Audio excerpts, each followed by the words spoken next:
오늘 말씀은 디모데후서 3장 14절로 17절 말씀으로, 제목은 성령의 감동이 아니면 성령을 모른다는 제목으로 말씀을 전하겠습니다. 본문을 읽겠습니다. 그러나 너는 배우고 확실한 일에 거하라.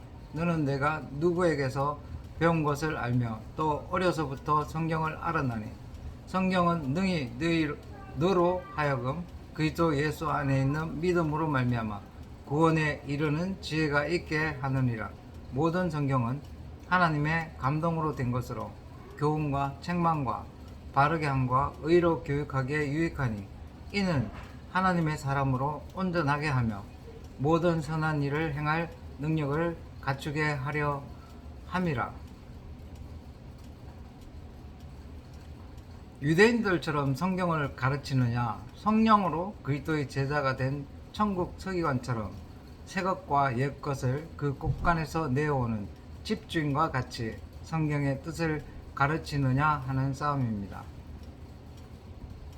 바리새인이나 서기관들이 지식의 열매를 가지고 자기들도 들어가지 못하고 남들도 들어가지 못하도록 하는 모습이 어쩜 이 시대의 전 세계 교회의 모습이 아닐까 생각해 봅니다.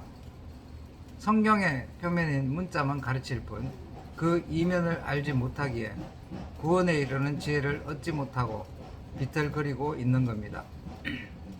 교훈과 책망과 바르게 함과 의로 교육하는 것도 다 이성이나 지성뿐입니다. 그래서 하나님의 사람으로 온전하게 되어 모든 선한 일을 행할 능력을 갖춘 사람이 나타나지 않는 겁니다.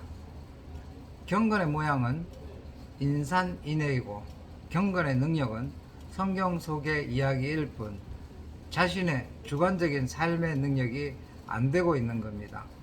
이런 사람들에게서 빨리 돌아서야 합니다. 디모데후서 3장 5절 말씀에 있습니다. 아무리 배워도 끝내 진리의 지식에 이르지 못합니다. 디모데후서 3장 7절에 그 내용이 있습니다. 예수가 그리스도이심을 알고는 있으나 실제는 그리스도를 부인합니다. 자신의 육체 안에 기름 부음으로 임하신 주님을 거북하게 생각합니다.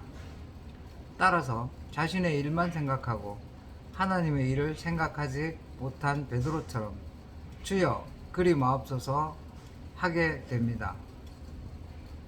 이 말은 자신이 주는 그리스도시며 살아계신 하나님의 아들이십니다 고백해놓고는 예수께서 예루살렘에 올라가서 십자가에 죽으실 것을 예고하시니 그렇게 하지 말라고 막았습니다. 이건 예수 그리스도가 좋으니 그리스도가 되지 말라는 말과 같습니다.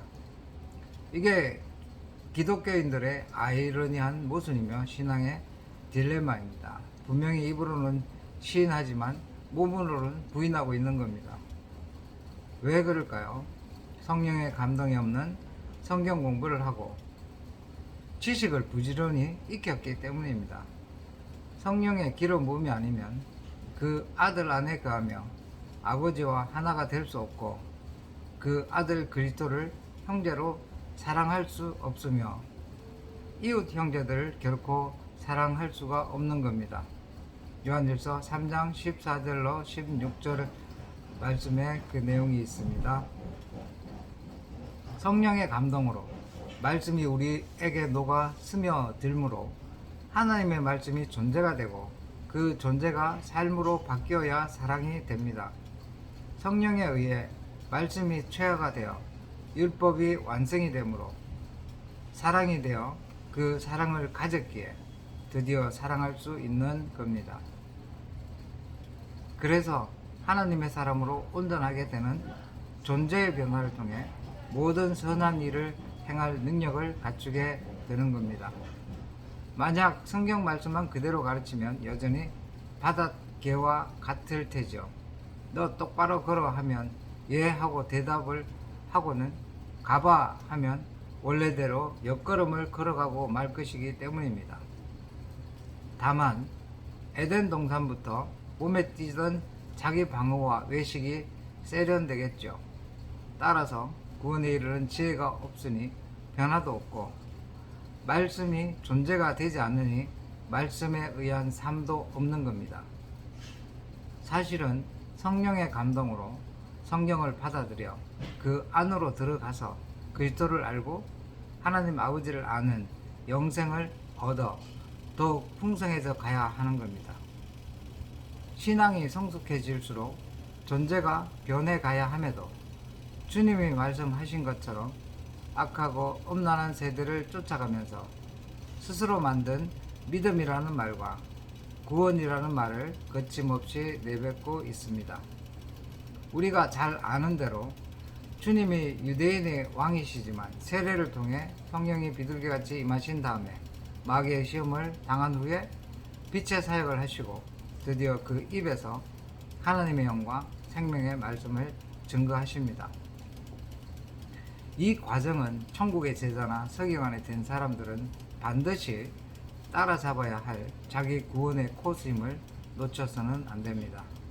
그로 인해 성령의 감동으로 말씀을 받고 성령의 감동으로 말씀이 체화가 되어 성령의 감동으로 말씀을 증거하여 자신과 같은 성령의 감동이 있는 제자들을 세우게 됩니다.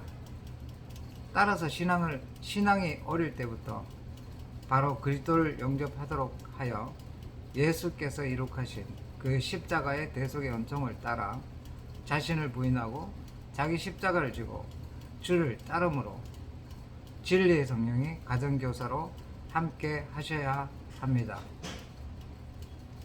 그 길에서 배우고 확신하게 되며 진리의 지식을 따라 교훈과 책망과 바르게 함과 의로 교육을 받게 됩니다. 바로 성령의 감동에 의해서입니다. 성령의 감동이 없으면 말씀과 육체가 따로따로입니다. 성령의 감동이 없이는 말씀이 육체 안에 스며들지 않습니다.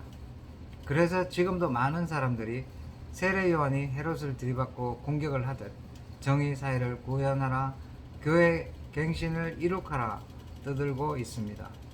이런 사람들이 바로 요한의 물 세례만 알고 성령 세례를 모르는 이들입니다. 반면에 성령이 함께 하시면 말씀이 이루어져 세상의 소금이 되어 그들 속에 녹아들고 세상의 빛이 되어 그들을 밝혀 구원으로 돌아오도록 하는 능력에 이르게 됩니다. 가난한 심령에 복이 임하니 하나님의 나라가 되는 그야말로 복이 있는 사람들의 행함입니다.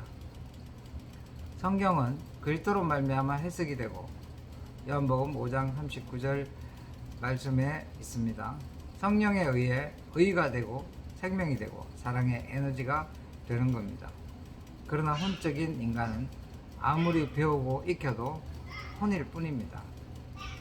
성령은 우리의 거듭난 영, 곧 새 영 안에 거하시면서 말씀을 묵상하며 그리스도의 대속의 은총을 생각하고 따르는 자들에게 존재가 되도록 하십니다.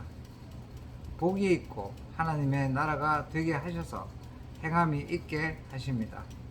세상은 물질의 세계이고 영은 생각의 세계입니다. 그래서 천국은 이심전심의 나라라고 말을 하는 겁니다.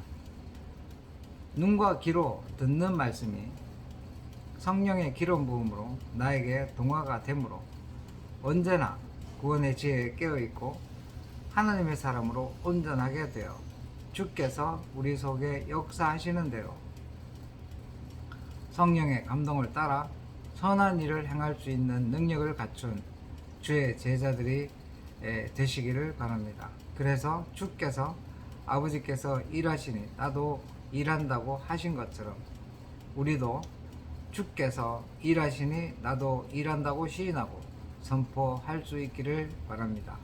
이상으로 말씀을 맺겠습니다.